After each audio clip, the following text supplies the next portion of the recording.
अस्सलाम वालेकुम दोस्तों। आज हम बात करने वाले हैं कि जो अभी शीतकाल सत्र चल रहा है लोकसभा में, पार्लियामेंट के अंदर अभी जो चर्चा हुई है 2 दिन पहले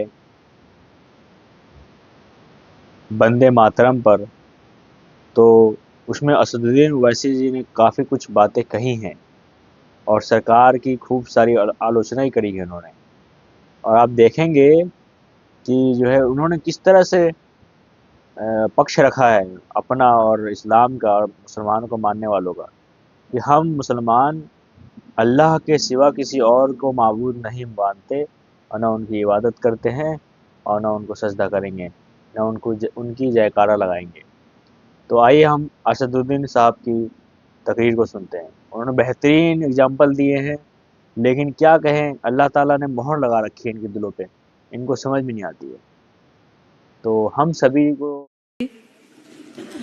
मोहतरमा बहुत बहुत शुक्रिया आपका कि आपने एक अहम मौजू पर मुझे बोलने का मौका इनायत फरमाया।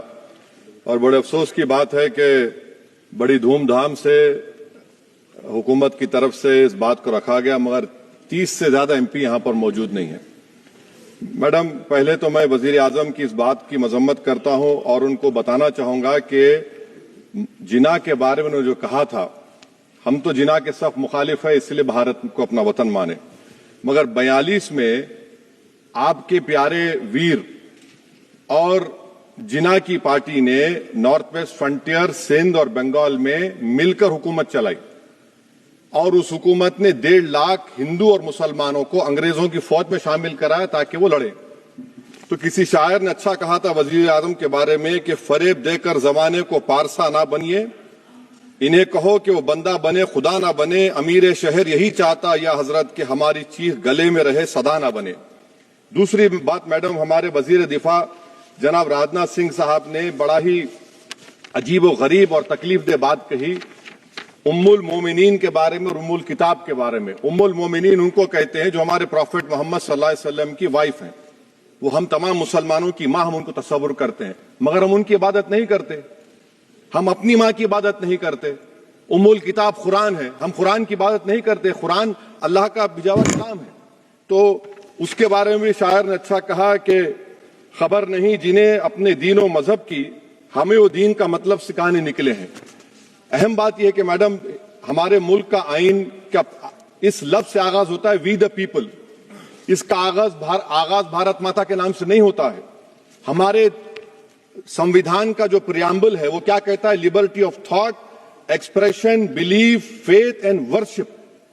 अगर दस्तूर का ये पहला सफा ये बात करता है तो फिर कैसे किसी शहरी को किसी खुदा, देवी, देवता की इबादत करने पर या सजदा करने पर मजबूर किया जा सकता है? आप ही की पार्टी से आज की जो बातें हुई है इसी कब हो रही हैं।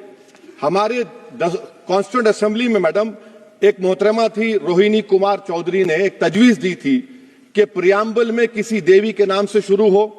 उन्होंने खास तौर से वंदे मातरम का जिक्र किया, मगर उसको कबूल नहीं किया गया। फिर केवी कामत साहब ने एक तजवीज दी कि इट्स सिटीजन्स को बदलकर हर सिटीजन्स किया जाए और खुदा के नाम से शुरू किया जाए, वो तरमीम को मुस्तरद कर दिया गया।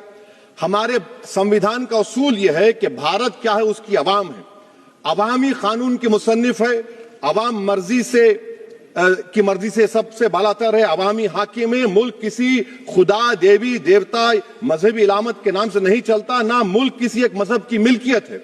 इसीलिए बाबा साहब अंबेडकर ने क्या कहा था, उन्होंने मदर इंडिया के नजरिए को मुस्तरद किया। बाबा साहब ने एक नई इस्तिलाह वजह कर दी और कहा कि भैक्षित भारत, ये बाबा साहब अंबेडकर ने कहा। अब मैडम, अगर मजहबी आजादी इस आइन का बुनियादी उसूल है तो सवाल यह पैदा होता है कि उस वक्त हमारे जो कॉन्स्टिट्यूंट असेंबली के प्रेसिडेंट थे जनाब राजेंद्र प्रसाद साहब ने किस बुनियाद पर वंदे मातरम को कौमी तराना करार दिया?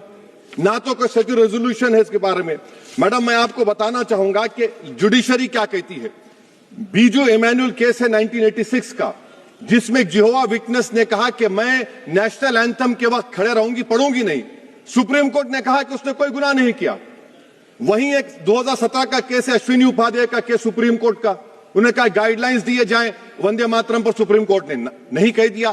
फिर आप आ जाइए madam, prevention of insult act national 1971, इसमें नेशनल सॉन्ग नहीं है, सिर्फ नेशनल एम्बलम और आपका नेशनल एंथम है। फिर आप आ जाइए 40th अमेंडमेंट आर्टिकल 51A 76 में पास हुआ, उसमें भी इसका कोई जिक्र नहीं है। मैडम, मैं आपके सामने बताना चाहूंगा कि हमारा भारत एक इसका मजमुआ क्या है। इसमें हिंदू है, मुसलमान है, सिख है, ईसाई है, जैन है, एथिस्ट है, मेहनत कश है, किसान, गरीब, मजलूम और दलित है।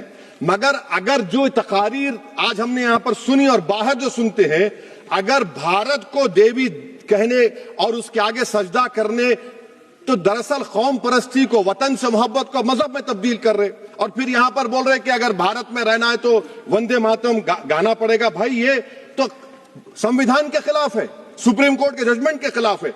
अगर वंदे मातरम मैडम कौमियत का मियार है तो फिर सवाल यह है कि हजरत मोहानी की कौमियत क्या थी जिसने इनकलाब जिंदाबाद का नारा दिया?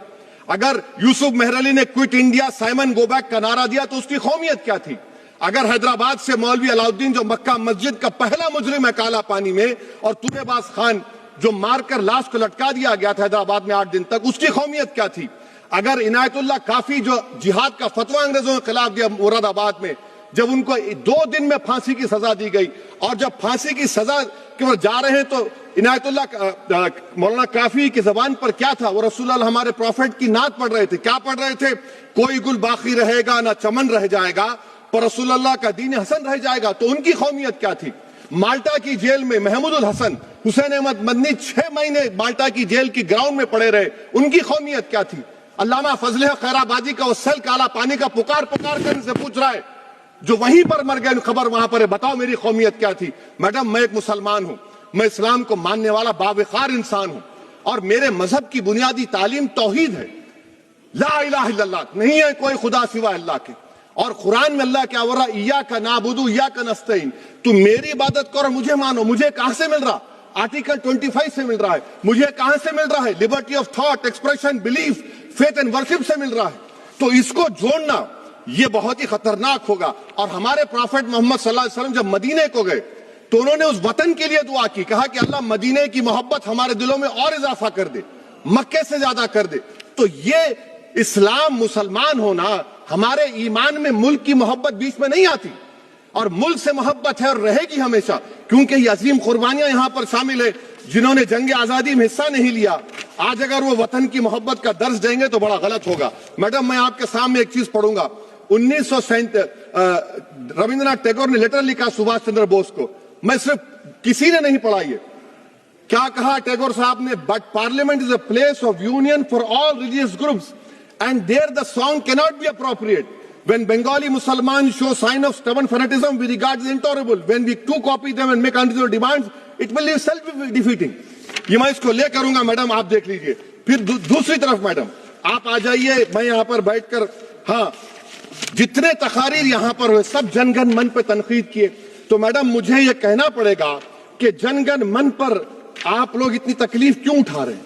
आखिर इतनी तकलीफ क्यों है?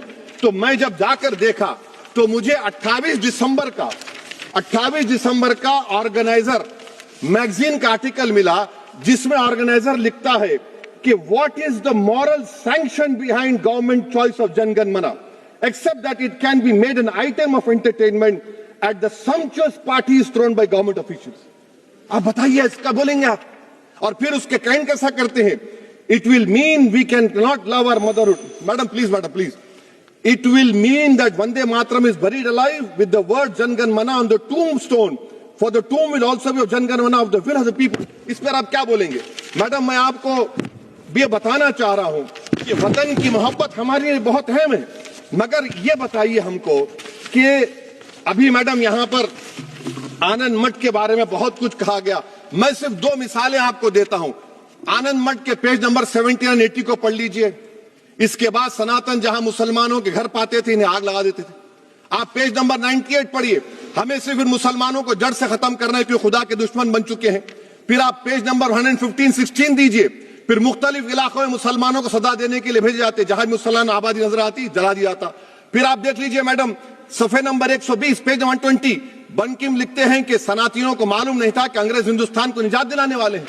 ये आप क्यों कर रहे हैं? अब आप मैडम, मैं आपको पेपर्स दे कर दूंगा। मैडम, भारत में हमारी आजादी इसलिए आई और बरकरार रही कि हमने मुल्क और मजहब को एक चीज नहीं बनाया, हमने ऐलान किया कि हमारी मुल्क मुख्तलिफ तबकात मज़ाहिब पर मुश्तमिल है। हमारे मुश्तरका तकदीर हमारी कौमियत का सरचश्मा है। यह खास जबान सखावत मजहब नहीं है।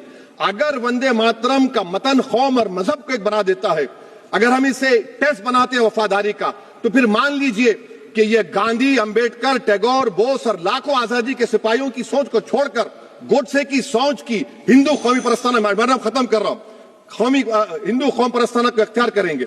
मुझे वतन से बेइंतहा मोहब्बत है मैडम, और इंशाल्लाह हमेशा रहेगी। मगर बावजूद इसके कि मेरी मस्जिद, मेरी इबादत गाह, मेरे कपड़े, मेरे कारोबार पर हमले होते, मगर मैं फिर भी कहता हूं कि वतन मेरा, हर वतन को हम छोड़कर नहीं जाएंगे। मगर हुब्बुल वतनी का क्या मुतालबा है? हुब्बुल वतनी ये कहता है कि वतन से मोहब्बत है तो जुल्म को खत्म करो, गरीबी को खत्म करो, बेरोजगारी को खत्म करो, जबर का खात्मा करो, अमन का गहवारा बनाओ, पाकिस्तान की दहशतगर्दी को खत्म करो, एक्सप्लॉयटेशन को रोको, शरारत को रोको, मुल्क के खिलाफ की जाने वाली साजिश खत्म करो। मैडम, भारत एक चमन है जहां पर हर फूल को खिलना चाहिए, और अगर कोई इस फूल का, अगर पूरे फूल खिलेंगे तो उसकी खुशबू से ये वतन मुअत्तर होगा। मगर अगर इस चमन का माली ये कहेगा कि एक ही फूल खिलेगा, तो मैं जिम्मेदारी के साथ कह रहा हूं, अगर एक ही फूल खिलेगा तो वो सहरा बन जाएगा और माली माली नहीं रहेगा, वो जल्लाद कहलाएगा। तो इसीलिए मैडम, हम उम्मीद करते हैं कि हुकूमत इस पर जोर जबर ना करे। मेरा राइट है, यकीनन मैं जानता हूं कि आजादी के लड़ाई में वंदे मातरम का नारा था, मगर अगर आप इसको जबर करेंगे तो ये संविधान के खिलाफ है। वफादारी का सर्टिफिकेट हमसे मत लीजिए मैडम, खत्म कर रहा हूं, वफादारी का सर्टिफिकेट हमसे मत लीजिए। आपके बुजुर्गों के कोई एक किताब में लिख के क्या लिखा बता दीजिए, कहां पर क्या लिखा हुआ है। तो मैं मैडम, मैं इस शेर पर अपनी बात को खत्म कर रहा हूं मैडम, मैं इस शेर पर अपनी बात को खत्म कर रहा हूं मैडम, मैं अपनी बात को खत्म कर देता हूं मैडम, क्योंकि आप बहुत जल्दी में हैं। कि भारत जिंदाबाद, हिंदू मुसलमान जिंदाबाद, दलित जिंदाबाद, ईसाई जिंदाबाद, आदिवासी जिंदाबाद, जो किसी खुदा को नहीं मानते वो भी जिंदाबाद, और मैडम सब पिछड़ा सब आ गया इसमें। तो हम उम्मीद करते कि इस रूह को आप समझेंगे, अगर आप सिर्फ अपनी आइडियोलॉजी को लेकर चलेंगे। और आखिर में मैडम, जनाब बंकिम चंद्रा साहब के बारे में मैं आपके सामने डॉक्यूमेंट लेकर रहा हूं कि उन्होंने बीए का एग्जाम पास नहीं किया था, 7 मार्क्स से फेल हो गए थे, ये भी रख रहा हूं। तो आप जिसको लिटरेरी जायंट बता रहे, ये नहीं है। बहुत बहुत शुक्रिया।